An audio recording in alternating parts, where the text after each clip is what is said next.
It's time to start thinking about college for your child, an extremely exciting yet overwhelming process. There are so many aspects of the process, from choosing the correct high school courses, standardized testing plan, extracurricular activities, volunteer work, and more. What if I told you there is help?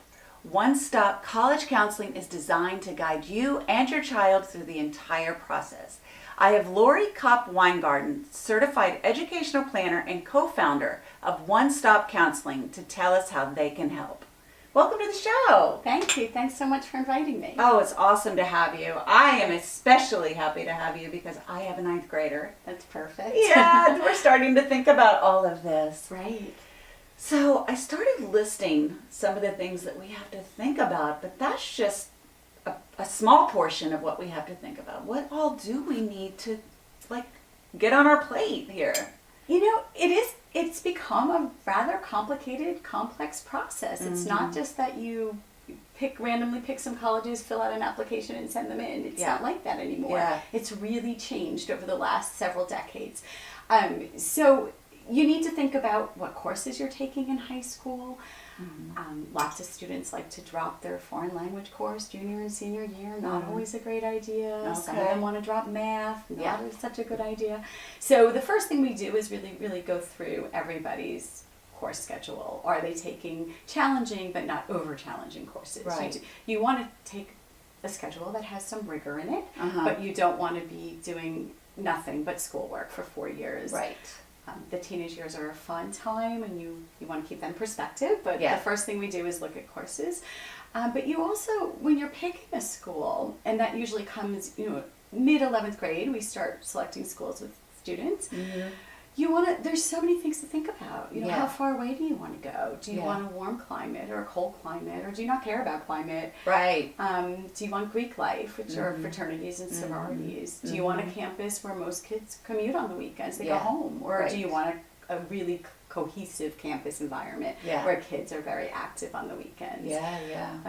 What majors are, what are you thinking about majoring in? And what majors are offered at the college? If you're thinking engineering and you go to an engineering only school and then you don't want engineering, you may have to transfer schools. So these are all things we think about when we try to advise students of what would be the best fit for them, looking at all the different aspects and what kind of environment they really would like to choose to spend the next 4 years at.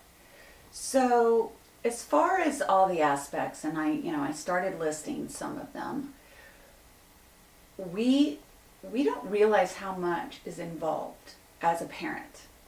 Right? So it's the college courses, it's the extracurricular activities, it's the volunteer work.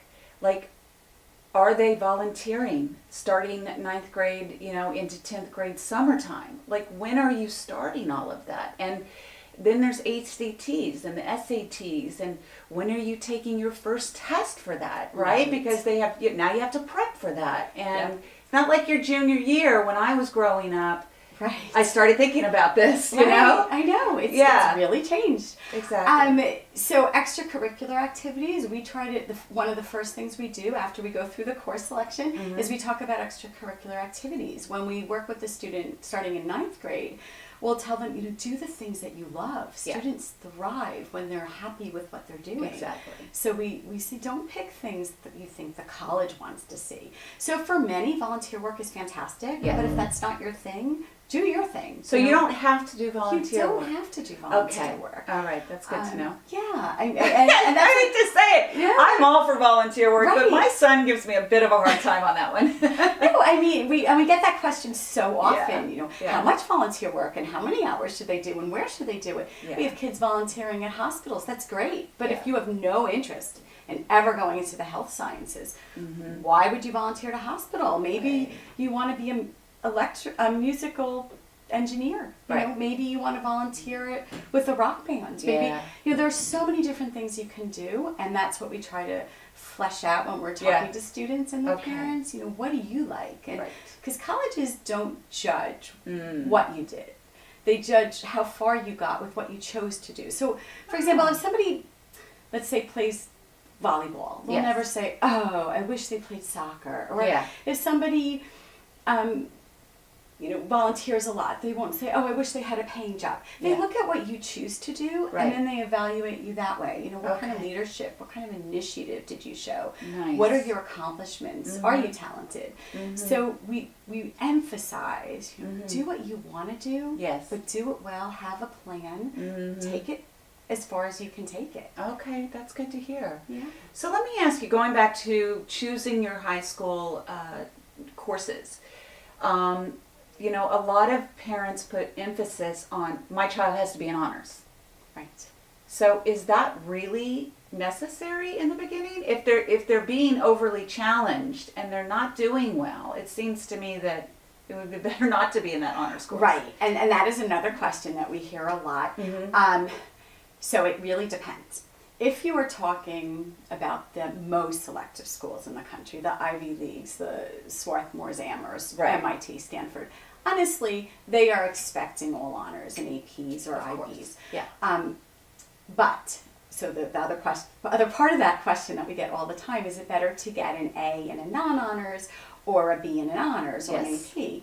And if you ask that to an admission officer, and I speak to admission officers quite frequently actually, they'll always give you the same answer. They'll say, it's better to take the honors and get the A, and then they'll do a little giggle, but they're not joking. So for the top most selective schools, which we're talking, maybe 30 out of 3,000 schools, you need to have honors, you need to get as many A's as possible. For everybody else, even selective schools, just maybe not the most selective, you want to challenge yourself to the point where you're taking maybe some honors, but not all honors. Not if your grades are going to drop, not if you're going to be studying 6 hours a day and have no life. Right. So there really is a balance, and that's something that when I'm looking at a transcript with the student, we go through how many honors should you take, because we'll often hear the objection of, well, their friends are all taking 6 honors or 6 APs. Right. And we don't care what their friends are doing. We look individually. What is right for you? That's important, right? Exactly. Yeah. So now, when do we start thinking about it? I know that's always, we should always think about it, as we do. They come out of the womb, oh my God, where are they going to college? Right. But, realistically, when should we start the process? So optimally, the best time we feel is right before 9th grade. Okay. So we can talk about the expectations of high school. We don't want them for the next 4 years to be thinking about college every minute. This is, again, they don't get their teenage years back. This is the time to explore, learn new things. So we like to do a basic overview of the college process, but we really don't want them focused on it all the time. Right. But in 9th grade, we'll sit down with them, we'll talk to them about what type of college they might want to visit, what type of college they might want to eventually attend. And then we actually suggest that our 9th graders visit 2 colleges. Not to pick colleges yet, they're way too young, but just to get an idea, to go to an information session, to go on a tour, hear what the admission officers are saying they're looking for, and just get a quick idea of whether or not they want a big school, a small school, a city school, a suburban school, and that can all change, but just to see what they're eventually aiming for. So, my son's in 9th grade. My husband was talking about maybe taking him to a campus. Right. They will take you on a tour and talk to you about admissions and all? So the process? Or? Most schools, you just sign up online for a visit. Okay. And starting in 9th grade is fine. Again, I wouldn't visit 20 schools in Right. 9th grade. 2. Right. 2 is what we recommend. Okay. You just go online, you sign up under visit, they'll ask you what high school you're from, a little bit about your interests, and then they have a record of you. Okay. Because this is a big change over from when I applied to college, but 80% of colleges are tracking what they call demonstrated interest, meaning they're watching how interested you are in their school. Okay. So they will have a record that you did visit, and that you toured. Yes. And sometimes we tell students, go sit down in class, see what, because some schools are very, very large, see what you think of a 400 And they'll allow you to person. do that? Absolutely. Oh, that's good to know. So it's not any class you want, there's a list of classes, but yes. Okay. It's a great idea, and just to show them what eventually they're aiming for. Yeah, that makes sense, absolutely. Because it's very overwhelming, and to take it in baby steps sounds pretty nice. Yes. Yeah, it's palatable then. Yes, so that's what we try to do. Like, one step at a time. Right. Don't throw everything out all at once, so that by the time they're juniors and end of junior year and ready to apply, it's not as overwhelming because they have taken those baby steps. Right. If that makes sense. So the parent decides to come to you. It's time to start the process. Is the student involved right away? Yes, so the way that we work it, we have a free consultation where we meet with the student and the parent just to make sure it's a good fit on both ends. Okay. And we always invite parents into meetings, except for, an interview prep or an essay brainstorming that we do better with the student alone at that point. Yeah. But usually we'll invite parents into meetings and we do involve them right away. One, we want to make sure they want to work with a counselor. Yes. And it's not just the parent's idea. Yeah. Okay. We don't want a reluctant student. Right. But also we want them to hear everything that we have to say. We want to explain the process. We want to answer any questions that they have or that their parents have. Mm-hmm. So yeah, we start working with the student immediately. That's great. Yeah. That's wonderful. Now, do you have on your website, or is there somewhere that you could have a list of questions? Because if you're new to this, maybe you don't know exactly what to be asking, or you provide that for them when they come in. The questions that they would ask us? Or So like if I go in, I may not necessarily know the exact questions to ask you to make sure I'm covering all bases. Right, that's actually a great point. I am part of an organization, the IECA, which actually does provide a list of questions that parents can ask students. Okay. Counselors. Uh-huh. But I've never seen somebody come in and ask that. What I do when someone comes in is I go through a kind of a recap of what we would be doing over the next several years, and then I ask if there are any questions, and we try to get some information from the student about what they're afraid of or what their dreams are, their hopes and dreams. Yeah. So we do try to cover everything, but you're right. I mean, they really could come in with a list of questions to ask us, although we've never had somebody do that. Okay, well, Great I'm idea. just trying to think of everything. Right, great There may be somebody out there thinking that, and that's especially a if good their kids are younger and they don't, they want to be prepared. Right. The parent wants to be prepared. Yes. So now we are going to start talking about the steps, what we should be thinking about each year. Okay, great. So in the 9th grade, we're just setting them up. We're explaining what the college process will be like. We're explaining extracurricular activities to them. Okay. We're advising them to explore many different things. This is the time to explore and try out new things, see which ones kind of stick. Mm-hmm. By 10th grade, we're narrowing it down a little bit as students find out that they can't participate in 20 clubs and do well in school. Right. So we're narrowing it down to the ones that they like best. And in the middle of 10th grade, we start talking about the standardized testing, which is always on parents' mind, more than it's on the kids' mind. Yeah. So in the spring of 10th grade, we'll have them take a practice SAT and a practice ACT, and we provide them with a very detailed report of where their strengths and weaknesses are. Mm-hmm. And then we talk to them about when they're going to start studying. And for some students, that's the summer after 10th grade. Mm-hmm. For other students, that will be in the middle of junior year. Okay. And we talk about how to prep. For some students, group lessons are great. They're pushed by their peers and they do well. For other students, we feel private lessons would be better. Okay. And still for other students, they may just want to prep on their own, and that's fine also. We've had kids get a book in the bookstore, learn it themselves, and do extraordinarily well. Great.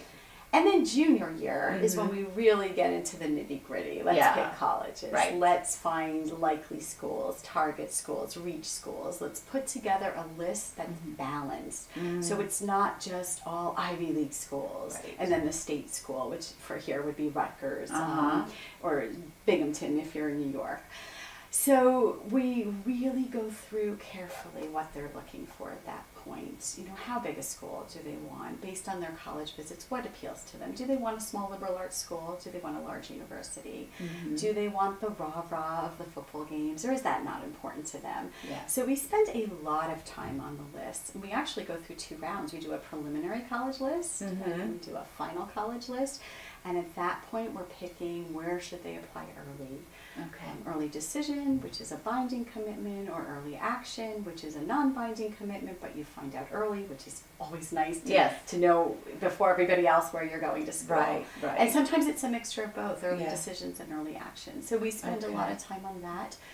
And then summer after junior year, which is Uh-huh. approaching for the rising seniors now, the college application process starts. Okay. So we'll do interview prep. We do a lot of essay brainstorming, how to make a student stand out from the pack. Yeah. So if they're going to write that soccer game essay about how they were losing and they won the winning goal, they scored the winning goal and the team won.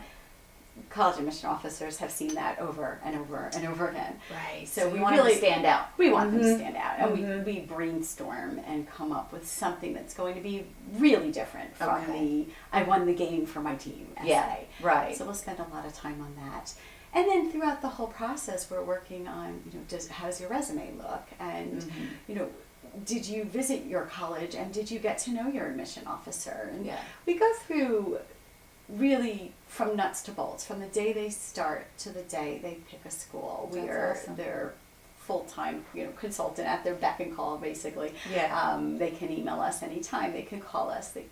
That's wonderful. We're there so to you're help. available to them. Yes. Yeah. So not just the parent, but the student also. Yes, we very much encourage the student to call, because Yeah. when the parent writes, it's from their point of view, Yes. and we're not getting what's really going through the student's mind. So we Right. love when a student contacts That's us. great. And some, honestly, every week. They're giving us an update on their activities. I won this prize. I got this summer program. Or sometimes we've had students get into 2 different programs, or have to choose between 2 extracurricular activities that are meeting on the same day, and we're there to help and guide and try to reduce a lot of the stress from the students and the parents, because it does get stressful. There are so many decisions to make. Absolutely.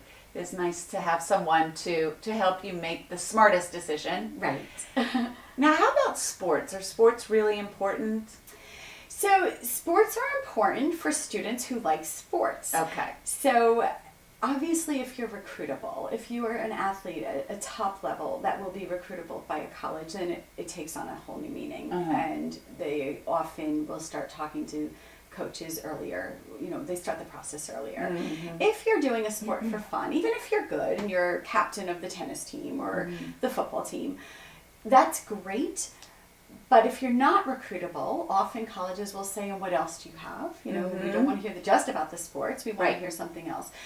But there are students who are not athletically. They're just not athletic. Right. And that's fine. We've worked with many students who are artists or volunteer gurus or have done something so entrepreneurial and nothing to do with sports. That's what I love today. There's so many students that are tapping into that market and entrepreneurial market, and it's so cool. Yes. Because you learn so much from that. We do. I learned from my students. They learned from us, but I learned from them. I can't believe some of the ideas they I have. am blown away how intelligent these kids are and what they come up with. Yeah. My son right now is actually programming a game.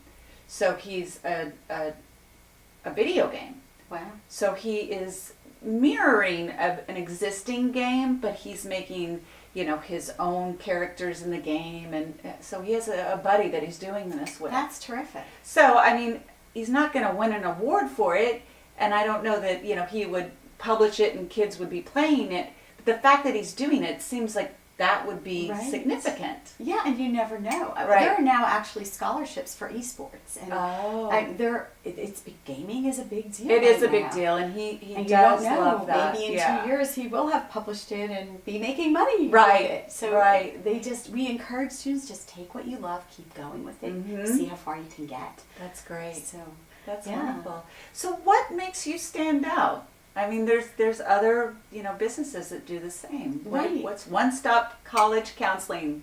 So we take a very comprehensive approach, and if we can, we start working with them at a young age. I guess we are known for working well with the high-achieving students. We work with students of all levels, but we are our specialty, if you would call it that, is the high-achieving student. We really take what they have and run with it. We give them so many suggestions. We actually present them with a whole list of opportunities for summers. Colleges want to see that your summers are productive. Yes. So you definitely, kids work hard during the year. They definitely can take some time to relax a little bit in the summer and have some vacation. Yeah. Just not 10 weeks of sitting on the beach. Right. Or behind, playing video games for 10 weeks, unless they're making a game. Yes. So we help them find really interesting summer opportunities. And actually throughout the whole year, we're constantly saying, no, you're a writer, here's a contest. We're always trying to help them grow. So I guess, our specialty really is the higher achieving student, the student who's able to balance the challenging courses with extracurricular activities. However, when we do get someone who's not quite there, we're able to give them all sorts of suggestions also, and we've helped them also get into colleges. So one of the things that you had mentioned is helping with merits and financial aid. So tell us about that. So we have had tremendous success in helping students secure merit scholarships. So we've had people get free tuition to Vanderbilt University, Incredible. to Emory University.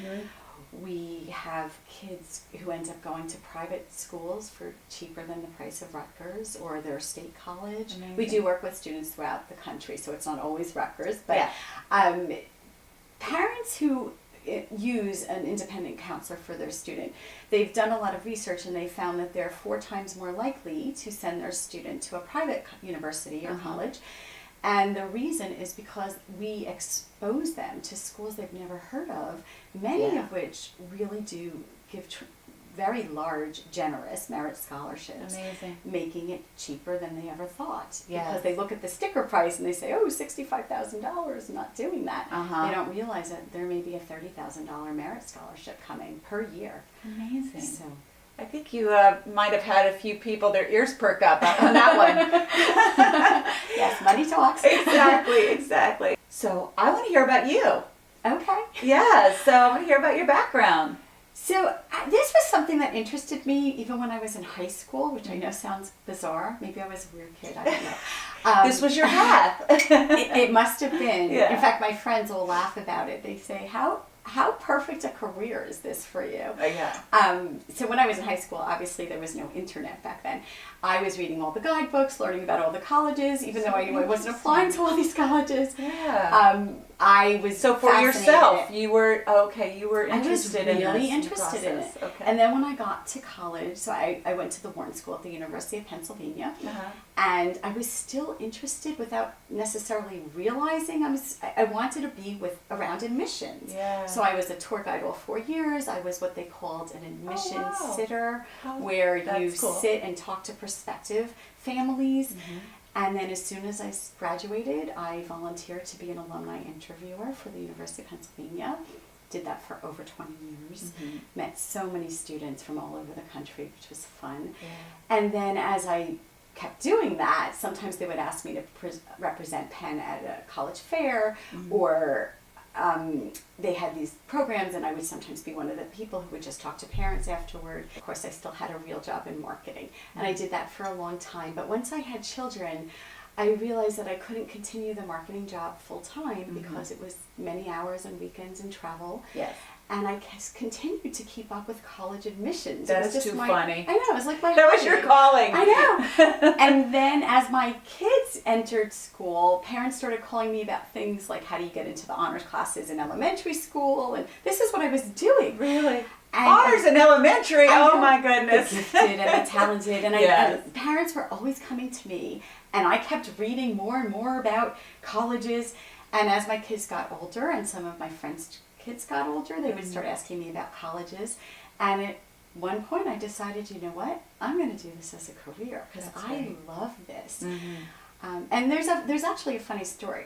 When I went into this, my husband said to me, this is perfect for you. You could talk about college all day long, and you're always keeping up on the trends and wanting to talk to admission officers. And he said, however, I wouldn't hire somebody. We're educated people. What do we need this for? This is what he said to me. After our own son went through this process, and he thought it was a great career for me. He just thought he would never need to hire He would never somebody. need it. Never need it. My son went through the process, and he had many choices, and he chose Princeton University. And That's great. one of my highlights of the last decade, my husband came in and said, I have to tell you something. I can't even believe what went into this process. Right. That I had no idea. Mm-hmm. He said, our son, partly, of course, my son did most of it himself, he's a good student. Yeah. But he said, we never would have known this. Part No. of his success is due to the fact that you knew Yes. the little details, the little Yes. things to add. And to me, that was the ultimate. My husband saying, course. wow, we needed you. Wow, we needed you, Mom. I like to hear that too. It was the best. Yeah. I just can't forget. I'll never forget that moment. I'm That's not even sure he wonderful. remembers the moment, but I remember You the will moment. always remember that Yeah. moment. So you mentioned Penn. So let's Yes. talk about your schooling. Okay. So when I was at Penn, I was a marketing major, Mhm. and then I worked in marketing for several years, and then I decided to go back and get my MBA. So Mhm. I went to Harvard Business School, Wonderful. and I found that my creativity, my entrepreneurial spark was Yeah. really brought out by the curriculum there. Mm-hmm. And that's what I'm using, that entrepreneurial training to, Fantastic. it was to do one-stop college counseling. It was Yes. been very helpful. What an amazing experience to be at Harvard. And you obviously think with both sides of your brain. So that's pretty cool.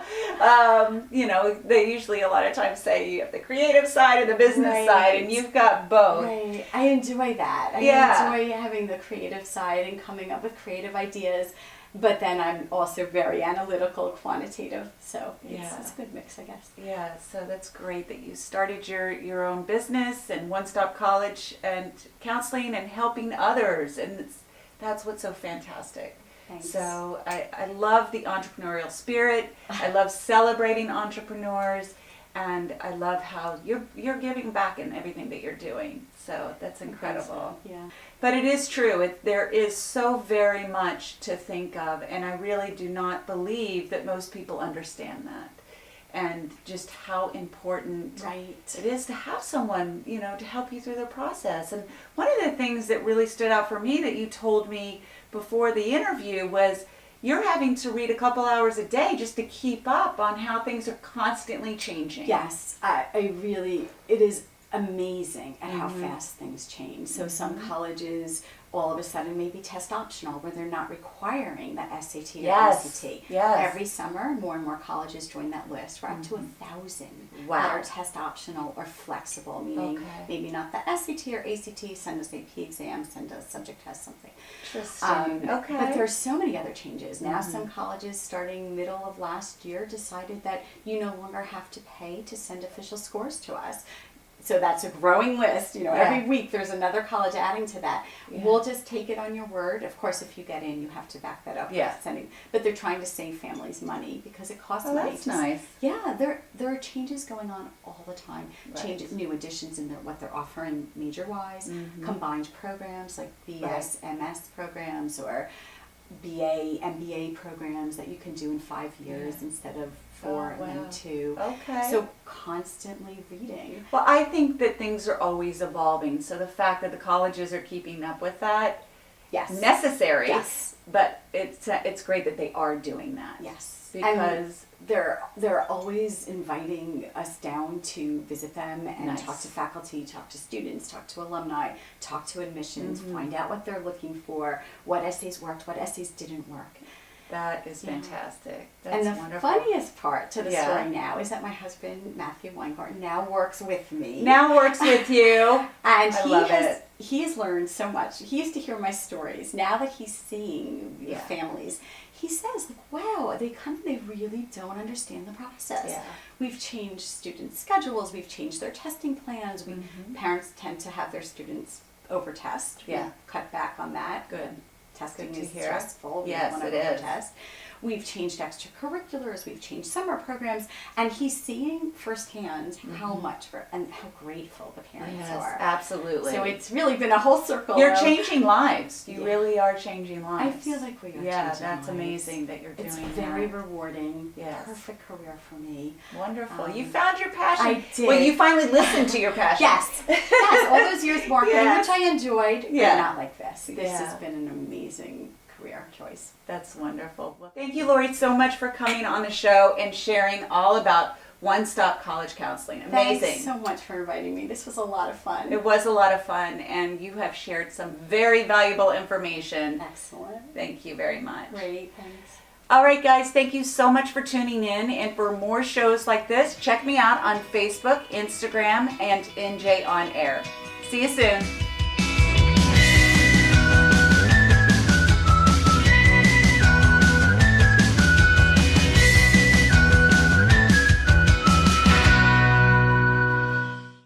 Remember, you can download our show on the NJ On Air app, which is available on Roku, Android, and iOS devices.